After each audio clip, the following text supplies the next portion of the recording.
Hello, hope you all are doing well. അപ്പോൾ ഇന്നലെ ഞാനൊരു ഇഡിയം പരിചയപ്പെടുത്തിയ സമയത്ത് എൻ്റെ കയ്യിലൊരു ചെറിയ കഷ്ണം ഹൽവ ഉണ്ടായിരുന്നു. ഹൽവ എന്നാണോ അലുവ എന്നാണോ പറയുന്നത്? എന്നാലും ആട്ടെ, ഹലുവ. ആക്ച്വലി എനിക്ക് അലുവ എന്ന് പറയുന്നതാണ് കൂടുതലൊരു സാറ്റിസ്ഫാക്ഷൻ. അലുവ അലുവ അലുവ എന്ന് പറഞ്ഞ് ശീലിച്ചു പോയി. അപ്പം എൻ്റെ കയ്യിലൊരു ചെറിയ കഷ്ണം അലുവ ഉണ്ടായിരുന്നു. അപ്പോൾ ഞാൻ ആക്ച്വലി ഒരു അലുവ ഫാനല്ല. ഞാനത് റെഗുലറായിട്ട് കഴിക്കാറുമില്ല. ഞാനത് once in a blue moon മാത്രം കഴിക്കുന്നതാണ് ഈ അലുവ. എനിക്കത്ര ഇഷ്ടമല്ല. വല്ലപ്പോഴും മാത്രം കഴിക്കാൻ ഇഷ്ടമുള്ളതാണ്. അപ്പോൾ ഇപ്പോൾ once in a blue moon എന്താണെന്ന് മനസ്സിലായല്ലോ അല്ലേ? Once in a blue moon എന്ന് പറഞ്ഞാൽ റെയർ എന്നർത്ഥം.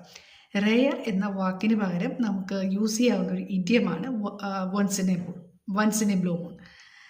അപ്പോൾ നിങ്ങളൊക്കെ once in a blue moon ആയിട്ട് കഴിക്കുന്നത് എന്താണെന്നുള്ളത് കമൻറ്റ് ചെയ്യണേ. ആൻഡ് ഇതുപോലെ കൂടുതൽ ഇഡിയംസ് ആൻഡ് ഫ്രേസസ് ഒക്കെ അറിയണമെന്ന് ആഗ്രഹമുണ്ടെങ്കിൽ please subscribe my profile and like comment share my videos. അപ്പോൾ catch you later in the next video, not once in a blue moon. Okay, till then, bye bye.